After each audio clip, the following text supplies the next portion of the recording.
I wanted to ask you something. I wanted to ask you what grief is like for you. And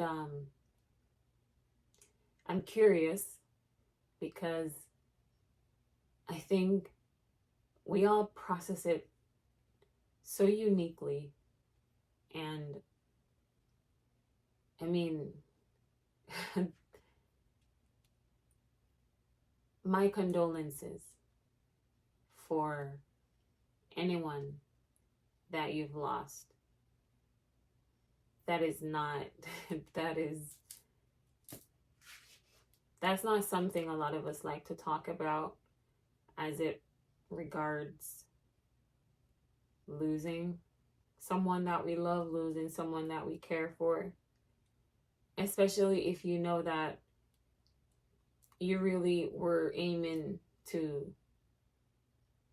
just get your goals accomplished so that you could show up for them a particular kind of way, and then they probably passed away before you could ever even show them or even reflect the amount of kindness and love that they applied to you over the years. So, for a lot of us dealing with loss, I am really sorry about that. I've lost a few people that are close to me, and I don't know. I don't really know how to deal with it. So, I don't. But I'm not like in a stage where I'm not accepting it. I've accepted it. Like, I know that they pass on, and I know I'll never see them again. But I guess I try to block out what that comes with because I have to keep on. You know, I have to keep going. I have to remain 10 toes down. And I miss someone so terribly. But I can't allow it to consume me because that won't be I won't be doing anything for them. And what I mean by that is sometimes we lose people, and I mean it as actual death. And we get angry and we spiral and we lose it and we detach and we start going about life differently. Some people, they turn out to be better because some people deal with it and some people don't. And I'm not saying that if you don't deal with it, it makes you any worse. But I feel like when someone close to you really like passes away, it's like an automatic switch inside you just goes click, and you just kind of check out of things.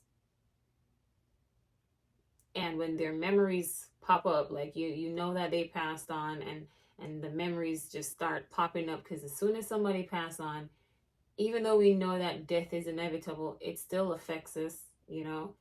And when we hear that they pass on, the first thing we do, the first thing our mind does is process memories automatically. So I think some of us, we kind of block it. So by the time the memory is about to surface, we shut it out with something. Some of us, we distract ourselves with things so that we don't have to really pay attention to that. So as I said, there's no proper way to grieve. But I know that for me personally, I'm not doing the person that died any justice by closing me off. And I've been talking to myself about that because I feel like I have closed it off. I have just, I've dismissed everything that had to do with their death. Because if I really allow myself to travel there, I don't know how much strength I'm gonna have to climb out of it, because the it's so, their existence in my life, it's so impactful, it's so huge that I don't know just how much I can, I guess, bring myself to the forefront if I'm really supposed to just like deal with it. But what I have concluded for myself is that I'm not necessarily, let's see how best I can say it. I'm not necessarily living for them, but I'm gonna make sure that in everything that I was doing when they were a part of my life in physical form, I'm gonna make sure that I stick to that out loud. And I hope that that clarifies something for you. Like, I know they passed on. I'm not mad about it anymore. Instead of being mad, I'm gonna turn my anger into a useful vessel. And the useful vessel I found was that I'm going to live my life in a way that complements what they've always believed to live inside me. So, if, for example, you always screw up, but they saw you as a phenomenal person to the point where you wonder if they're delusional, because can you not see how many times I've screwed up? But no matter what you screw up with, they still believe in you. They still tell you brush it off and try again. I'm going to live in the light of their positivity. I am going to make sure that their memory lives on without me dismissing it, but me pretty much owning it and implementing it into my life in a way that serves what they've always believed me to be. So if they saw me as a good person despite my screw ups, I'm gonna make sure that I bring that person front and center and be like, okay, guess what? This person passed on, meant so much to me, and they believed in this side of me.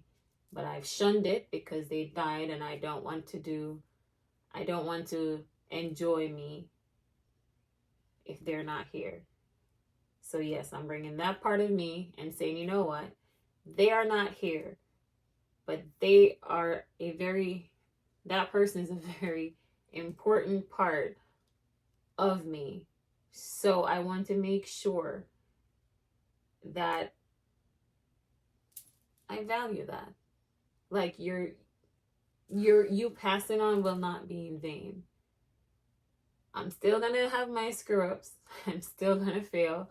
I'm still gonna succeed, and I'm still gonna be great. But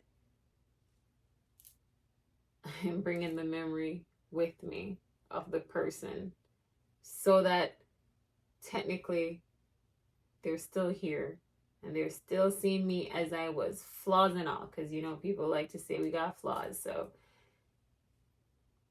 I don't like to use that word, because I really don't think we have flaws. I think we have things that we can always work on, and things that are a little bit unflattering based on what we're going through. We develop ways and methods to deal with our madness. So, for lack of better terms, I'll use the word flaws. But you see, when that person was alive, they saw my flaws and they saw my grace, and they still loved me through it. So I guess the way I'm dealing with my grieving is by still living. And every now and then, I guess I'll just have a random conversation with that person that I miss, and hope that they're listening, and tell them about, hey, if you're watching, if there's such a thing as the afterlife and you're watching, I hope you can see that I'm still screwing up, but I hope you can still that see that I'm still growing, and I've also matured a bit, you know? And maybe I am crazy, but they wouldn't want you to just cave in and be sad because they're no longer here. They still want you to live.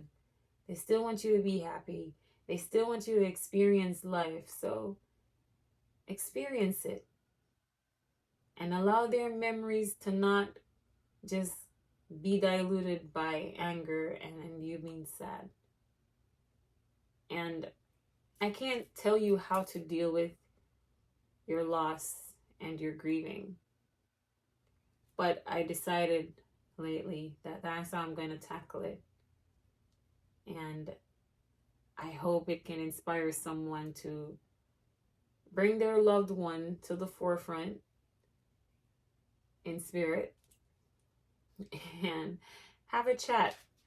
I know it's going to look crazy. You're just talking to yourself out loud.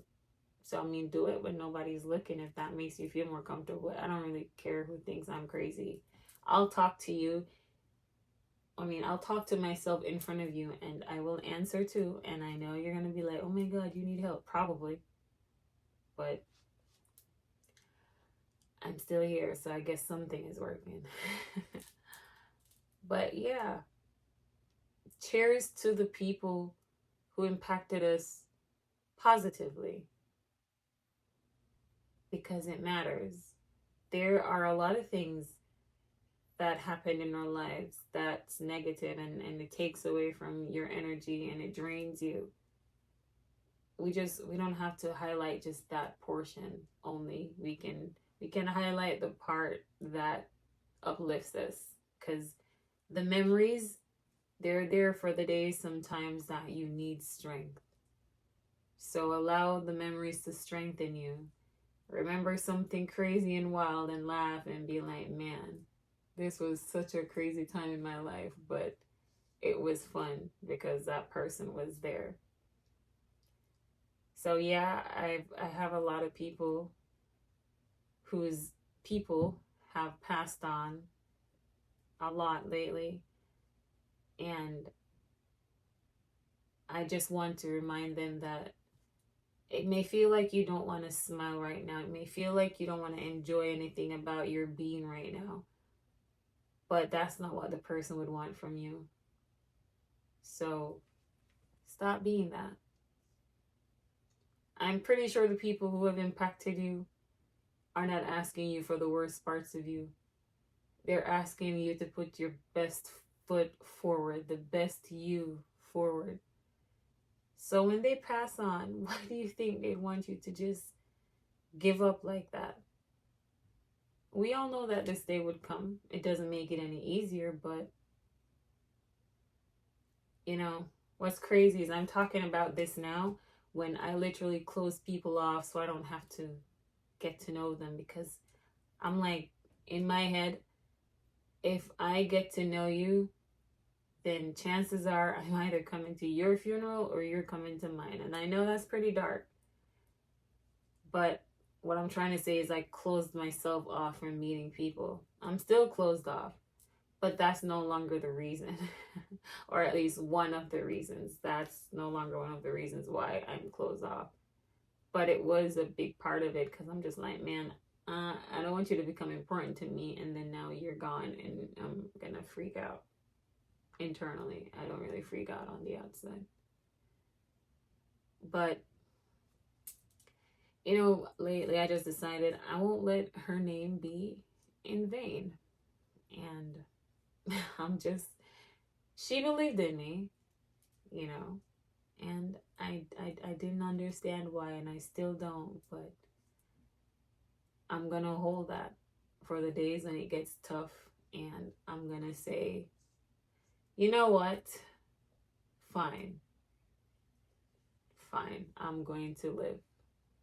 And so I'm trying to live, not just for her, not just for anybody else that I've lost, for me mostly. But she's included. I'm taking everything that's meant to build me up with me. I'm not gonna just close it off anymore. And I'll have sad days when I remember her and the fact that she's not here anymore, but I'll have good days. And I'll remember the way she laughs, and I'll remember the things that she spoke of. And I'll just remember that no matter how much life got to the point where it got me pinned, she always said, hold your head up and don't let nobody see you fall. And so I can't do that. So grieving is different for everyone. So take as much time as you need. Deal with it the best way you can. But just remember that they would have loved if you kept on living, because there's so much to experience, there's so much to know, and there's so much to be grateful for. And you got this.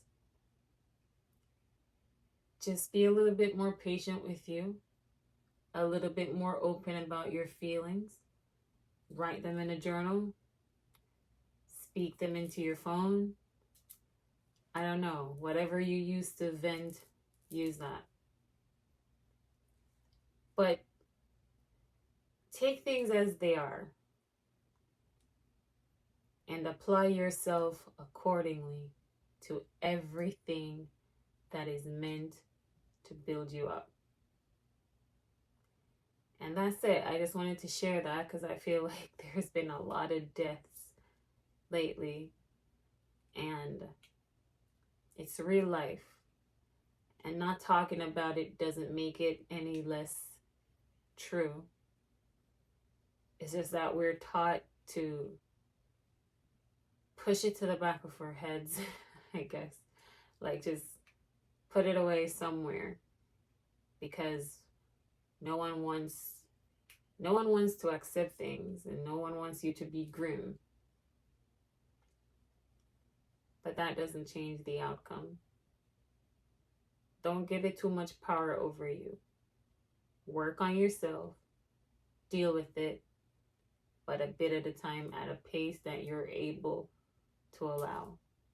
Okay? So I'm going to end here. I still probably didn't say my name. So I'm Jade. Thank you guys so much for being here. Subscribers, viewers, whoever's just passing by, I really appreciate it. Time is something I can never give you back. So for the fact that you're sharing any of it at all with me, just know I'm grateful now and forever.